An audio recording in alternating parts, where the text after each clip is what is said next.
नदी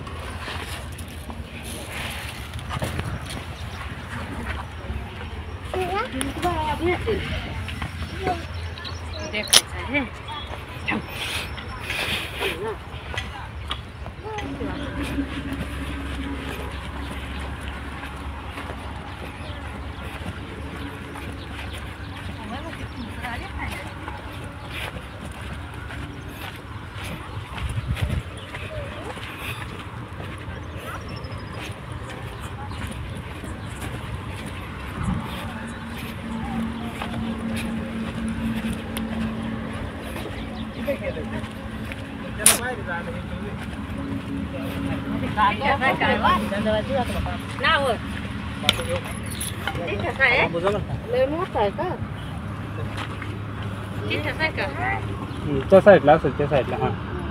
तिकडे नारायण असेल मेरे जे काढा इथून काढा बरं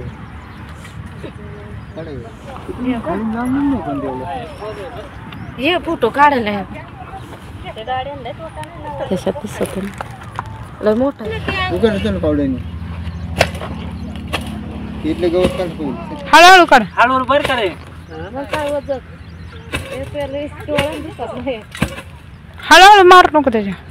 हळूहळू मार कडेची आता त्या कडेची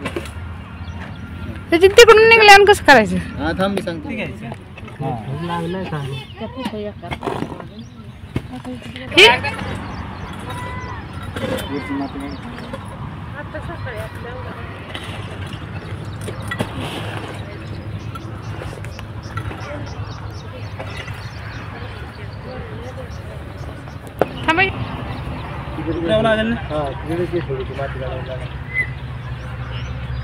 बरं ते पहिलं हात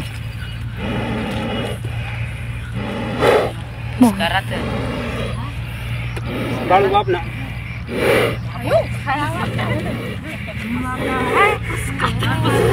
मग बेळ नाही निघला तिथं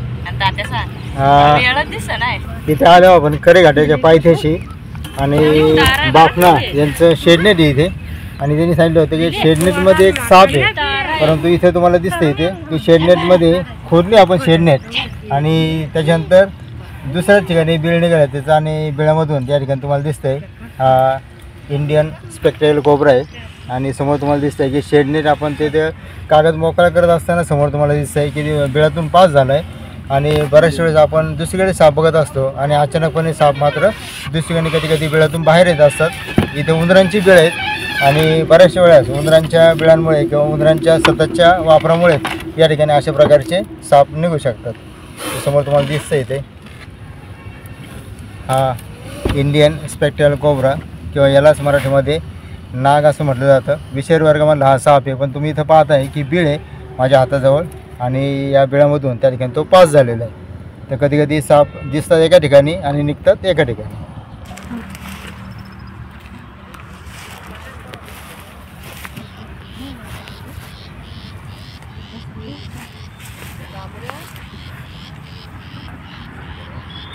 समोर तुम्हाला इथे दिसतंय की बिळामध्ये त्याला शेडनेटमधून डायरेक्ट आरपार बिळ आहे आणि उंदरांचाच बिळ आहे ते आणि असेच सरपटणारे प्राणी त्याला नाग असतील आणि बिळामध्ये गेलं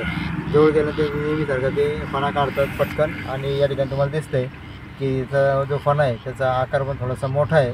आणि उंदरांचं बिळ ज्या पद्धतीने तुम्हाला दिसतंय त्याच्यापेक्षा जवळजवळ तिप्पट आकाराचा हा नाग आहे परंतु छोट्या बिळांमध्ये अशा प्रकारचे साप मात्र बसू शकतात आणि त्याला आपण आता घेतोय सुरक्षित ताब्यात नाग विषारीवर जरी असलं तरी उंदरांचा नायनाट करणारे हे प्राणी असतात त्याच्यामुळे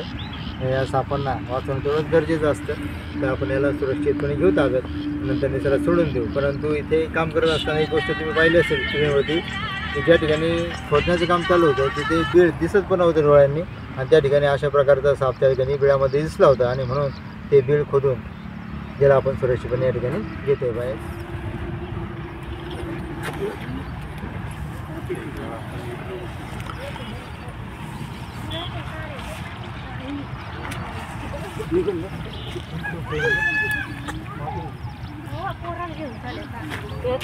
ठोक भी आला है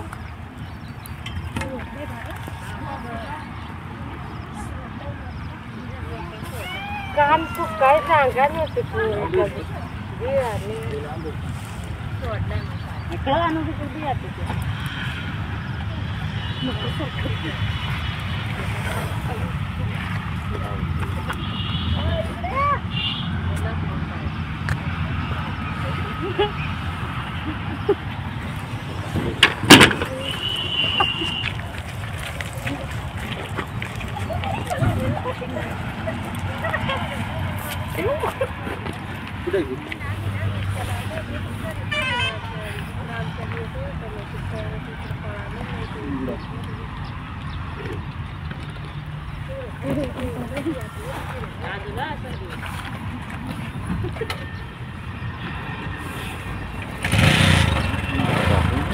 इथे दिसतंय तुम्हाला त्याला इंडियन स्पेशल कोब्रा असं म्हटलं जातं. नाग आहे आणि अशा प्रकारे उंदरांच्या डोळ्यांमध्ये असतं आणि समोर तुम्ही स्क्रीनवर पाहत आहे की जवळ गेल्यानंतर ते अगदी ओपन माउथने आपल्यावरती कधी कधी अटॅक करू शकतात. त्याच्यामुळे याला आपण सुरक्षितपणे घेतो ताब्यात. नंतर त्याच्या नैसर्गिक आवाजामध्ये आपण त्याला सोडू.